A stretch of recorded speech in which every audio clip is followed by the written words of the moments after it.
name very quickly. Complete the sentence. In 1492, very good. It's interesting that date is all stuck in our American lexicon, just like 1776. And that story is so much so that I bet all of us can name Medina, the Pinta, and the Santa Maria, right? We all know the story of Christopher Columbus as we celebrate this long Columbus Day weekend. But as many of you, I'm sure, are aware, Columbus these days gets a bit of a bad rap. Even some of the things that we may have learned about Columbus are kind of not really the truth. We remember what was the big critique of Columbus, that he would set sail across the Atlantic and soon fall off the side of flat Earth. Remember? Well, no one really believed that in Columbus's time. The ancient Greeks kind of settled that, right?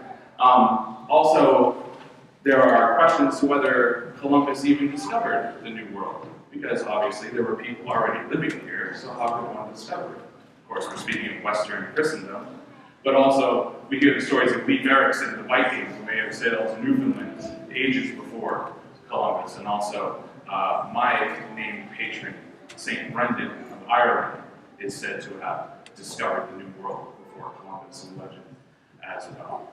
So Columbus kind of gets a little bit of a bad rap, even more so in that Columbus kind of takes the brunt that everything that went wrong in the New World concerning the indigenous peoples was kind of spearheaded by Christopher Columbus.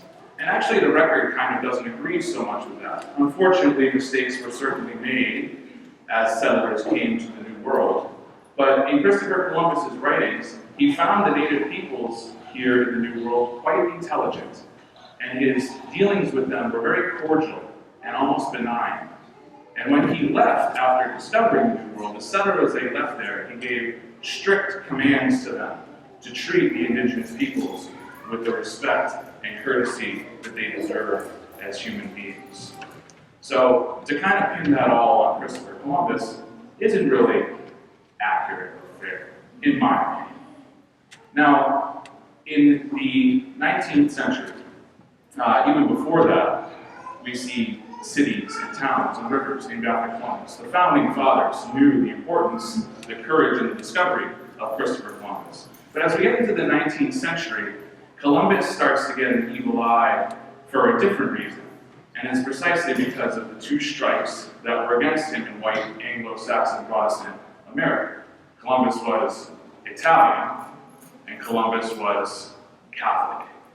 And so, in the mid-19th century, we see this great influx, this great immigration from Europe, of the Italians, the French, the Irish, the Polish, and on. And a great majority of them are Catholic. And as we talked about before, there was a lot of prejudice against them for being Catholic. And in this context, we'll go to 1883 in New Haven, Connecticut. And the Venerable Father Michael McGivney was servicing and ministering to these immigrants.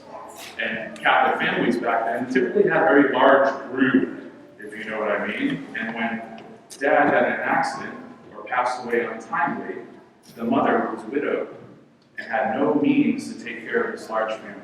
So Father McGivney put an organization together with the express mission to bring Christian charity and assistance to these families. When looking to name it, he tried to find a Catholic American hero, and there are very few and far in between.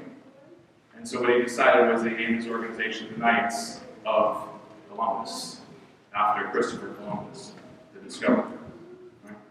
So even a short few decades later, in 1934, the Knights of Columbus had grown so much that in 1934 they surrounded the desk of Franklin Delano Roosevelt as he signed an act making October 13th the national holiday of Columbus Day, that we all get the day off tomorrow, for most of us. Not all of us, some of us, right? And even this past May, Pope Francis was speaking in general, the hometown of Christopher Columbus. He was speaking to an audience of young people. And he said that Christian discipleship has the need for the virtue of a navigator. And he said that Christopher Columbus had such a great challenge before him and approached it with such courage. And that is what defines and is so very needed in the work of the church and in the work of evangelization among all of us. So, some reflections on Columbus as most of us, cover the day off. Hope you all have a wonderful week.